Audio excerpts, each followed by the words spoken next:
Servus Männer, it's Red Pill Germany again. I found an interesting article on the rather left-leaning news site Zeit Online. It's the online platform of the newspaper, the former liberal newspaper Die Zeit. The author is the Washington-based, I believe, Yasha Mounk. I don't really know how this name is pronounced. It is a very foreign name that sounds like far away, exotic places. But he is kind of our guy in the US for them, yeah, quote unquote, our guy, right? So this guy, Yasha Mounk, he in an interview described once that there is an experiment being done with Germany, and that is the transformation of a homogeneous society to an ethnically mixed one. Very interesting, and I made an analysis. I made a video about that as a guest video on Coach Red Pill's channel. I put that into the links or into a description info box. Yeah?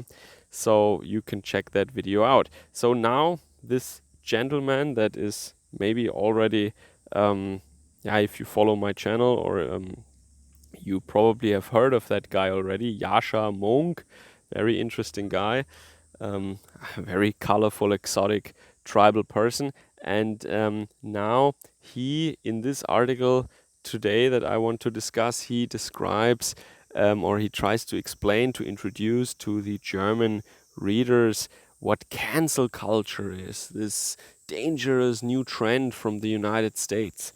And the article has 3 parts.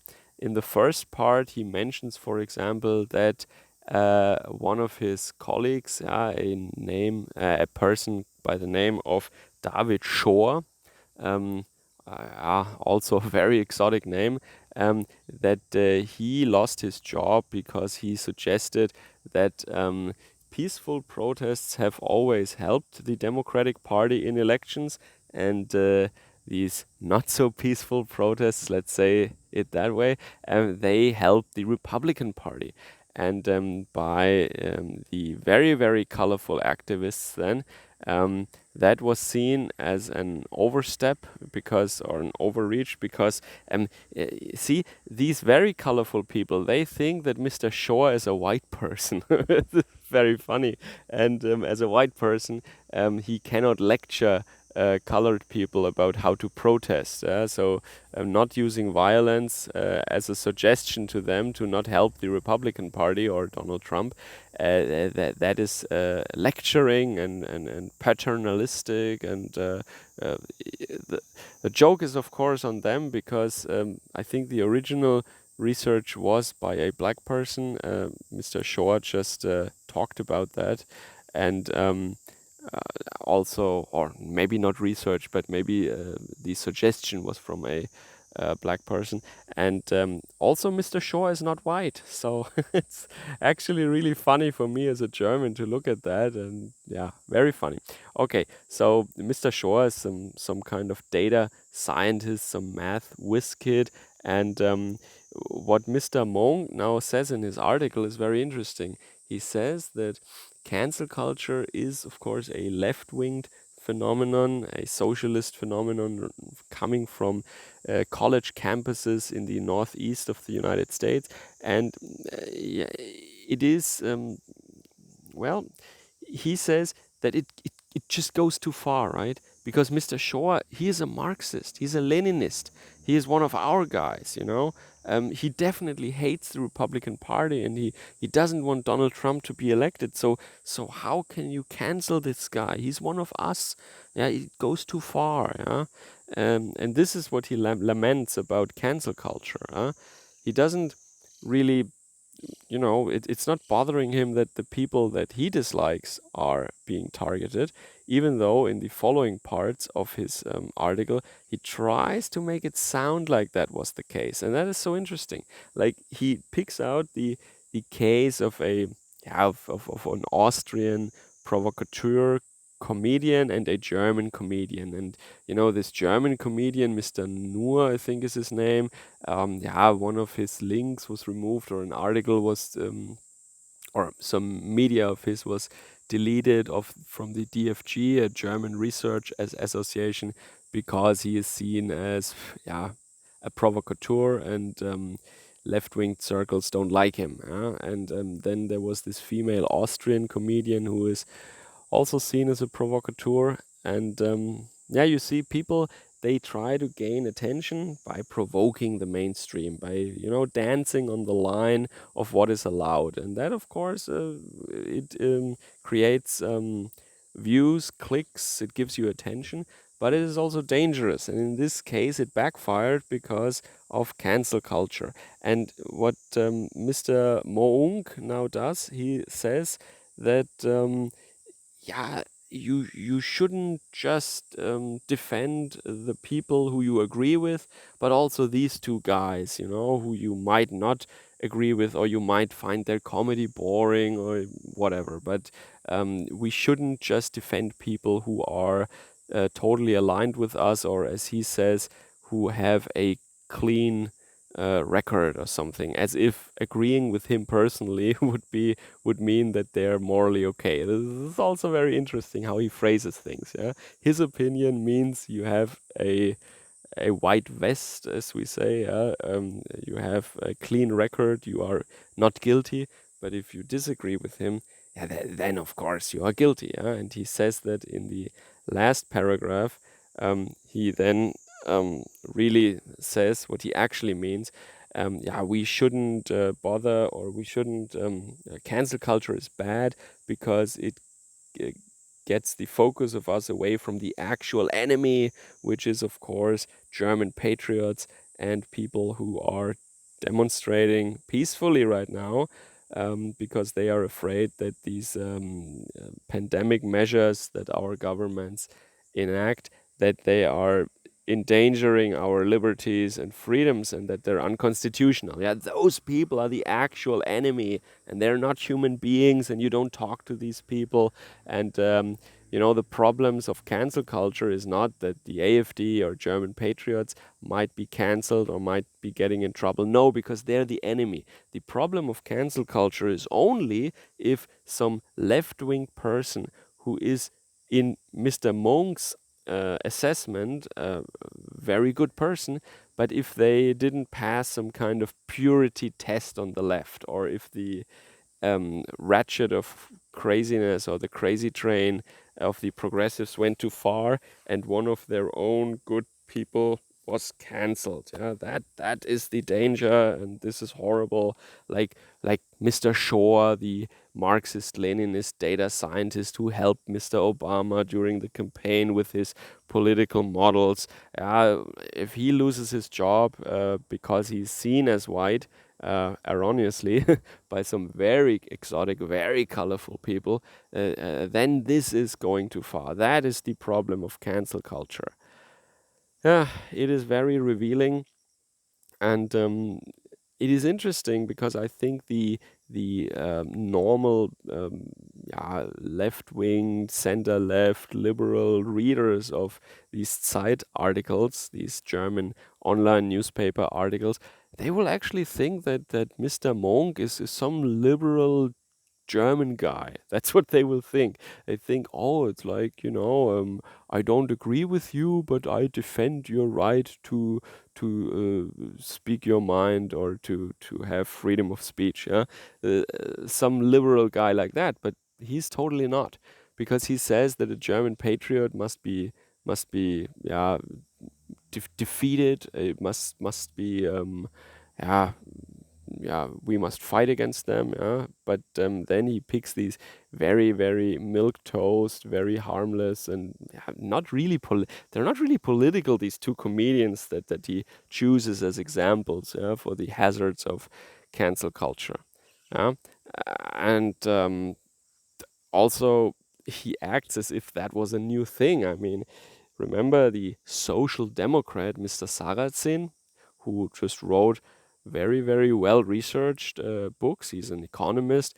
about the impact of migration, for example, or about some um, groups in Germany and how they integrate or how they don't integrate. Everything well researched, everything fact based. Well, just recently he was kicked from his party. Yeah, I think he's no longer a social democrat anymore. I'm not really sure, but they tried for a very long time to kick him out of the party, and I think recently they succeeded. And also his books were kind of, yeah, well, they weren't outright burned, but let's say that big bookshops and mail order or yeah, online marketplaces or these sales platforms, they denied to sell his books. They were not available in many bookstores because ideologically yeah, minded or very ideological left-wing book salespeople said we don't sell this book. Yeah. Um, so that was already, I think, 10 years ago. Yeah, this is, of course, this is cancel culture. Of course, this is um, um, some kind of censorship. And what Mr. Mounk said in his article about cancel culture is also that you don't just want to get this person in trouble that you disagree with. And by the way, you don't just choose not to listen to what he has to say. You want to make sure that other people who might be interested also don't get the opportunity to listen. That is when you deplatform people, right? And in addition, you want to create problems and give the same treatment, not just to the person you disagree with, but to everyone who tries to give him a platform or to work with him or to treat him like a human being in any way. Yeah. So yeah, I think some aspects of cancel culture he actually introduces or describes to the readers correctly. I would say that is true, and that is more than just normal censorship. He is correct if he um, describes cancel culture like that, that it is also creating problems for um, second order treatment, so to speak, for the not just for the person you want to deplatform, but for everyone who touches that guy or who still works with this guy, who still gives him a platform. So that, yeah, that part Mr. Monk correctly describes, yes. But I find it so funny how he himself, in his last paragraph, again says that yeah, the real enemy are these protesters against these hygiene measures now, and also the AfD or German patriots. They are the real enemy, and they must be fought with by all means necessary, which of course implies the means of cancel culture, of course. So he conveniently excludes from the group of people who should be protected from cancel culture. So let me sum up now what Mr. Monk, this very exotic tribal Harvard student, has done here. He actually made an appeal to the left to not um, attack their own um, by taking ideological purity too seriously. So that the left should not attack their own.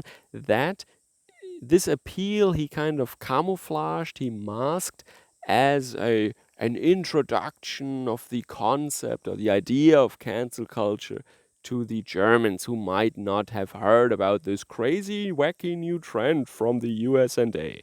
Yeah, well, cancel culture is, of course, maybe the word is being adopted now, but the phenomenon has always existed in Germany, of course. Yeah, the idea that this is new is ridiculous, and so it's just an English word for something that was always present, more or less. And yeah, as I said, he takes the opportunity. Yeah, because with this new English word, he can act as if this was a new thing that he needs to explain now, and he just made an appeal to the left. Oh, please, yeah, don't get good Marxists of our tribe like Mr. Shore fired because they are still useful. Don't give in to the mob. when it is one of ours who gets into hot water. But those evil guys on the right, yeah, they must be fought with everything we have, yeah. Exterminate, exterminate, yeah. Very interesting. Okay, and it also what comes to mind, it always comes to mind for me as a German, yeah, the poem or the ballad of Johann Wolfgang von Goethe, the Sorcerer's Apprentice, or der Zauberlehrling. Yeah?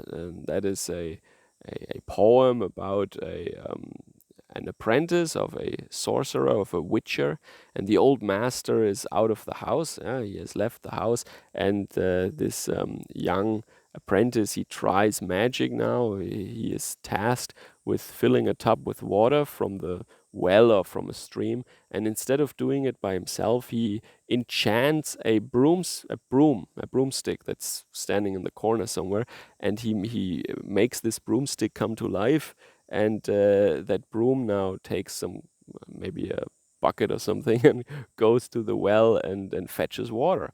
And it gets out of hand because he doesn't know how to stop this anymore. He can start the process, but he can't stop it. And then this broomstick continues to fill water into the tub, and it's overflowing, and the whole house is overflowing with water, and he panics, and then he takes an axe and he splits the broom in half, and then these two halves are just independently fetching water even faster, and he panics, and in all his despair he calls out to the master, who then comes back to the house and stops the spell. Yeah, he takes the spell away. These broomstick halves become just normal again, and the apprentice, who was probably gonna drown in this house, was saved then by the old master. Yeah, so this is what comes to mind to a German person. This poem, most Germans know it, I guess. I think even Disney made a mockery version with their mouse character. Um, yeah, so there are these apprentices who want to play with magic spells, and they cannot get rid of the spirits that they summoned, that they called. That is a very iconic line from the ballad, and it means that you set in motion things, or you're playing with forces that you ultimately can't control, and they turn against you. And this is probably what happens with cancel culture now, with the left. They are targeted by their own WMDs, kind of. Yeah, their own weapons are uh, being used against them, or their own drones or mobs are turning against them, and they're lamenting about this now and say, "Oh, not us. We're the good guys. Target the bad guys, but not us." All right. So I just thought I want to share this with you guys. What this exotic uh, tribesman has told the Germans about cancel culture. I thought that was very interesting. Let's see how it goes on the left, if they manage to contain this mob, or these forces that have turned against them, when they ultimately were the ones who created them, or if they are swallowed whole by this. Servus, Kameraden.